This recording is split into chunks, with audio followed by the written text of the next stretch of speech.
All right, let's start off with the wholesale basics. In this part, we're going to talk about the basic things you need to know in case you're very new to this and you don't know what wholesaling is. We're going to talk about the definition and just the general concept of wholesaling and why it works and what it does for you. So let's start with a really simple question. What is wholesaling? Now, wholesaling is buying from one seller at a lower price and selling to a buyer at a higher price, keeping the difference in between. So a great scenario would be, or just a great example would be, imagine you go out and you find a really good deal and we buy it for $70,000 and we put it under contract with a purchase agreement. Purchase agreements that we use and that I provide to you in this course are going to be assignable, meaning that you could sell it to someone else without ever settling. So the way this works is you'll put it under contract, say for 70, you give me a call and you say, Mike, I got a house I want to sell you and I'm looking to get 80 for it. Now I'll evaluate it. If that deal makes sense at 80, then I'll be like, fine, no problem.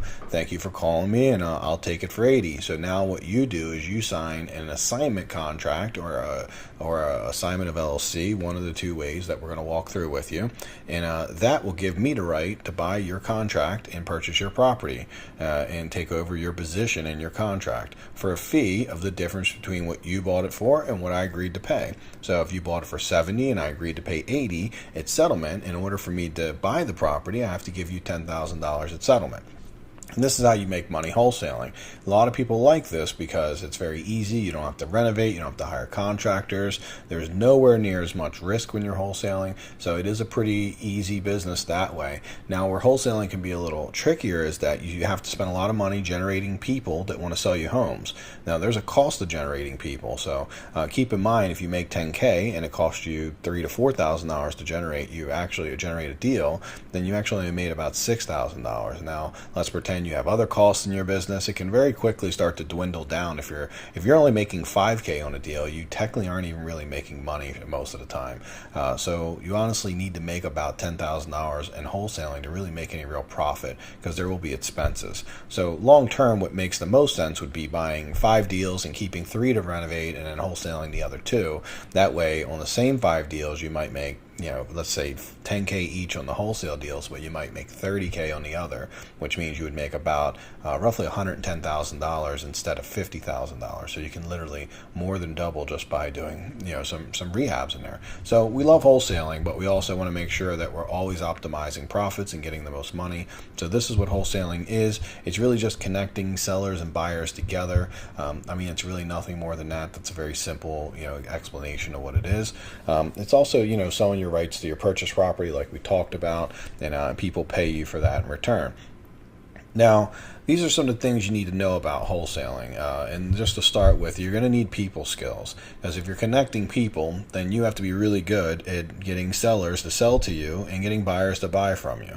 So if you're not great with people skills, it doesn't mean you can't do wholesaling. I certainly was not very good with people when I first got into this. And I read some books like The 5 Essential Skills, people skills. It's very important. How to win friends and influence people. A lot of what you need, and you probably aren't great at, because most of us aren't taught people skills. We literally just have to be good with our inner circle. We don't have to be good with the general public. So a lot of what this is it'll just teach you some of the things to not do and to do, so people more naturally like you and want to do business with you. And that'll help you. The second secret is you really want to know how to keep routines and just really start winning deals. Because when you have really consistent routines, you can run a wholesaling business that works. Now, even when you're renovating, one of the key areas where people fail the most is just keeping a consistent routine. I'll see people when they need deals work their butt off to find deals and then get a deal or two and then get busy renovating it and then completely forget that they need new deals in the future. And then the problem is that deals don't come when we always want them. So the key for being good at finding deals, being good at wholesaling, is that we have a routine we follow. So if we're going to do the MLS, it needs to be I spend a half hour every morning from 9 to 9:30 on the MLS, and I do that 5 days a week regardless. Whatever's happening. If I'm on vacation, I'm going to do it for a half hour. You pretty much do it all the time. Now, if you get busy with a renovation, you don't allow people to get, hey, we need to meet you at the house. Great, you can meet me at the house. It would be after 10, though, because at 9 to 9:30, I'm on the MLS looking for deals. And that's how it works, because we need to be bringing deals in consistently, knowing that we can wholesale them off, that we don't have to buy them all as renovations, because when we don't always know when our renovations will complete, exactly when. Sometimes our contractors take longer. Sometimes the deal takes a little longer longer to settle. So we can go from thinking something's going to settle today to being 30, 40 days from now, and then either having too many flips or not enough flips. So it is one of the tougher parts of our business. The last part is, if you're really going to be good at wholesaling, you have to be persistent. And when we say persistent, it really means being persistent with sellers, staying on top of them, and constantly, making sure that you can get a deal done with them, and making sure they don't sell it to me or someone else like me. Persistence will win all the time. When I lose deals to my competitors, it usually means I wasn't as persistent as I needed to be because I got busy, and maybe we didn't follow up as well. And that's why we've created systems to follow up in our higher end coaching. And as we start going into business mastery, we have like complete automated systems, and that's how I win so many deals, is that I don't really have the ability to forget anymore because everything's automated. Now on the low end, when you're just starting, you don't need all that. That's actually way too much to implement when you're new. This is really for once you're doing a decent amount of business and now you have enough. If you're only doing 1 or 2 deals, it's easy to remember all the details and follow up on this stuff. So be persistent. When I say be persistent, it's not just for sellers, but if you have a buyer who's looking at your property, you want to check in with him on a regular basis. If he seems like he wants to buy it, get on the phone, be persistent, say, look, do you want to get this thing done? Be persistent about getting people to your property and having open houses and selling this stuff.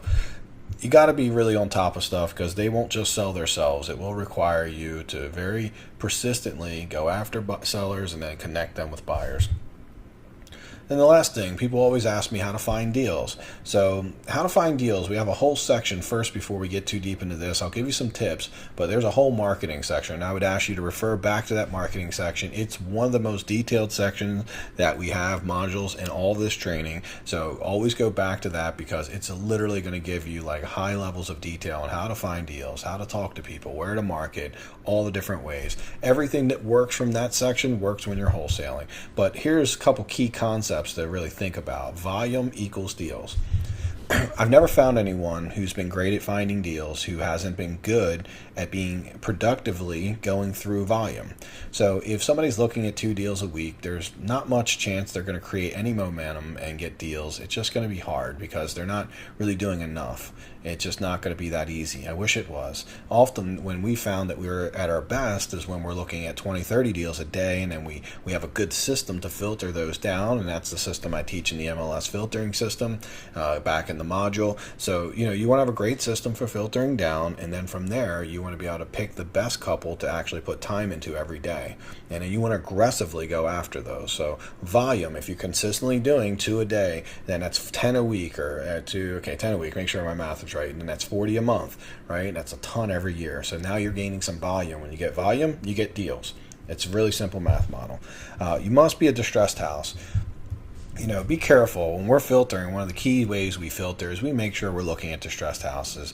It's very hard to get a house that's in great condition at a big discount where it leaves us room to make money. If you want to work with houses that are in really amazing condition, you would be better served to get your agent's license and become a real estate agent. There's actually a position for you if you want to do that. And maybe you'll do both. Maybe you become a real estate agent and you do wholesaling. I actually currently list some properties myself, and I sell all my own properties, so I'm able to do either. I prefer to wholesale, obviously, because I don't have to deal with clients, and I get to work with investors who are a lot more like me. But if there's a listing opportunity comes up, or I want to list my own properties and save money, I love having my agent's license. It's kind of cool. So if you really must want to focus on distressed houses, they're going to be your best bet.